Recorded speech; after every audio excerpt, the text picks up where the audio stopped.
नव्या के लिए ये सब बहुत ही अनएक्सपेक्टेड था। मैरिज रजिस्टर के ऑफिस से बाहर आने के बाद नव्या ने अपने मुंह खोला। मैं नहीं चाहती थी कि अभी हम इस शादी को सबके सामने रखें। मेरे लिए ये सब बहुत अचानक हुआ है और मैं अभी इस सब के लिए तैयार नहीं हूँ। मुझे कुछ टाइम चाहिए। साहिल ने नव्या की बात से अग्री होते हुए कहा, इफ़ यू नीड टाइम तो हमें इसे एक सीक्रेट ही रखेंगे। मुझे तब तक चैन नहीं आने वाला जब तक मैं उस शख्स का पता नहीं लगा लेता जिसने तुम्हारी ड्रिंक में वो ड्रग मिलाया था, जिसकी वजह से हमारे बीच वो सब हुआ जो नहीं होना चाहिए था। अगर वो ड्रिंक मैंने नहीं पी होती तो वो तुम्हें ऑफर की गई थी और उसका मतलब है कि तुम्हें नुकसान पहुंचाना चाह रहा था। नव्या को भी कहीं ना कहीं इस बात का अंदाज़ा था कि कल रात जो कुछ भी उनके बीच हुआ उसके पीछे वो ड्रग ही जिम्मेदार था। साहिल को अंदाज़ा था कि नव्या ऐसे अपने घर नहीं जा सकती, तो उसने सबसे पहले उसके लिए कुछ नए कपड़े खरीदे और उसे अपने घर लेकर गया ताकि वो वहाँ चेंज करके अपने घर जा सके। नव्या जैसे ही साहिल के घर पहुंची तो वहाँ से साहिल के रूम में चेंज करने चली गई। साहिल वहीं नीचे हॉल में बैठ गया। नव्या के लिए उस रूम में कदम रखना उसे कल रात हुई सभी बातों की याद दिला रहा था। नव्या साहिल को इस सब के लिए जिम्मेदार नहीं ठहराना चाहती थी क्योंकि उस समय सच में साहिल को अपने ऊपर कोई कंट्रोल ही नहीं रह गया था। नव्या ने अपने दिमाग को सेंटर में किया और चेंज करके वो नीचे आ गई। अब साहिल ने उसे कुछ खाने के लिए कहा क्योंकि कल रात से उसने कुछ भी नहीं खाया था।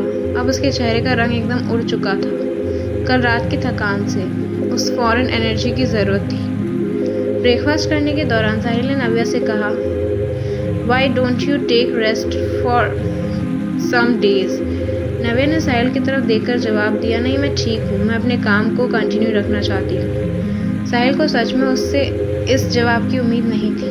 अंदर से वो खुद भी खुश था कि नव्या ऑफिस आना चाहती है। साहिल ब्रेकफास्ट के बाद नव्या को उसके घर के बाहर ड्रॉप करने के लिए जाता है तो नव्या ने कार से उतरने के बाद एक बार भी पलटकर उसकी तरफ नहीं देखा। वो सीधे अपने घर के अंदर चली जाती है। असल में तो वो दादी से भी नज़रें बचाना चाहती थी क्योंकि वो उनके सवालों का इस समय जवाब नहीं देना चाहती थी, लेकिन उसे दादी के चेहरे पर उसके लिए परेशानी नजर आई।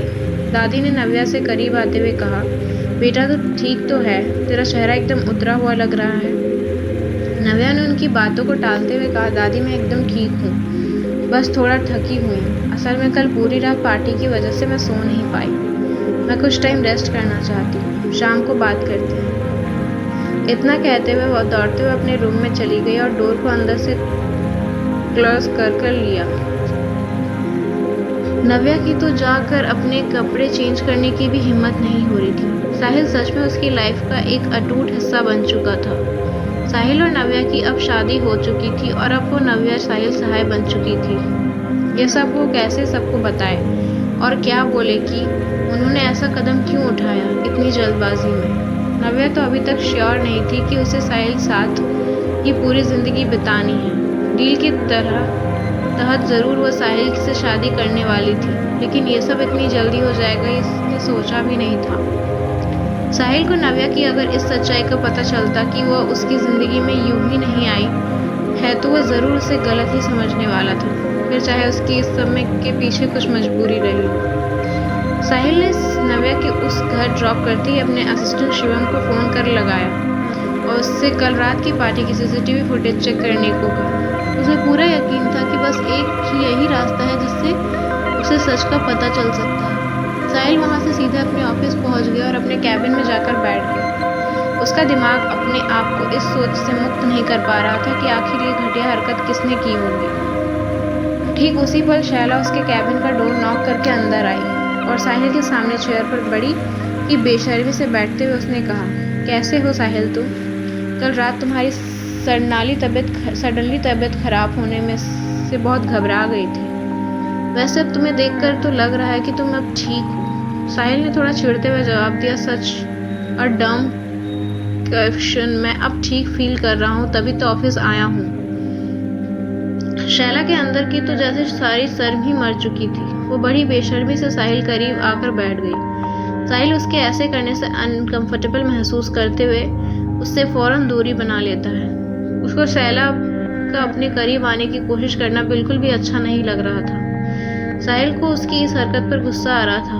उसने फौरन डोर की तरफ इशारा करते हुए उसे अपने कैबिन से बाहर निकल जाने के लिए कहा। सैला साहिल के इस तरह से बिहेवियर से काफ़ी शॉक हो गई। उसे समझ नहीं आ रहा था कि आखिर साहिल के ऊपर उसका कोई इफेक्ट क्यों नहीं पड़ रहा।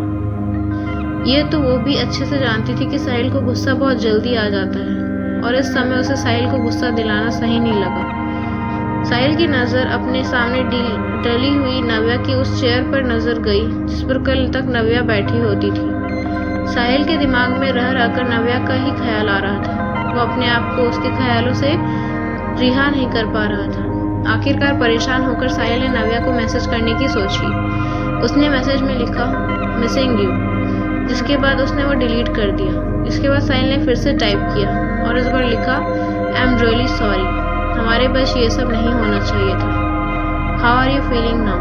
और तुम्हारे घर पर किसी ने तुम्हें गुस्सा तो नहीं किया कल रात घर ना जाने पर? इधर नव्या थकी हुई होने की वजह से अभी भी सो रही थी तो वो साहिल के मैसेज का जवाब नहीं दे पाई। साहिल जो पहले इस गिल्ट से भरा पड़ा था कि उसने नव्या के साथ अच्छा नहीं किया, यही सोच रहा था कि क्या ही नव्या मुझसे नाराज तो नहीं है। सच में साहिल को इस समय नव्या की बहुत ज़्यादा फिक्र हो रही थी। साहिल ने तो ऑलरेडी एक्सपेक्ट कर लिया था इस शादी को और नव्या के प्रति अपनी जिम्मेदारियों को, लेकिन उधर नव्या के लिए ये सब एक्सपेक्ट करना बहुत मुश्किल हो रहा था और उसने पहले ही साहिल से इसके लिए कुछ टाइम मांगा था।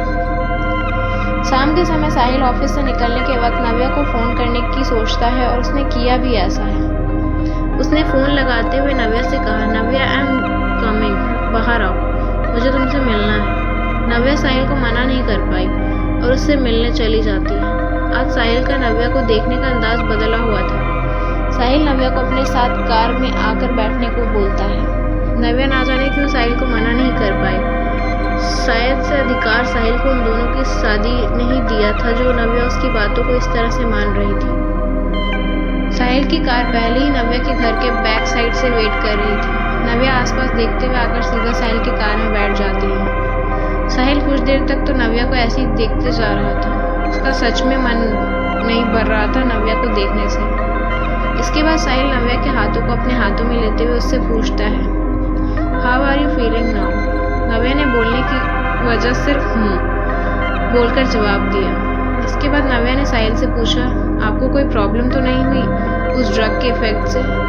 साहिल अच्छा लगा नव्या का फिक्र करना। उसने उसे कहा नव्या आई एम परफेक्टली फाइन, बस हल्का सा हेडेक था जो अब ठीक है। ये बोलकर साहिल कुछ टाइम के लिए रुका, फिर उसने आगे कहा I want you to live with me in my house, after all you are my wife. Sahil के चेहरे पर बेचैनी साफ दिखाई दे रही थी जब वो ये सब बोल रहा था।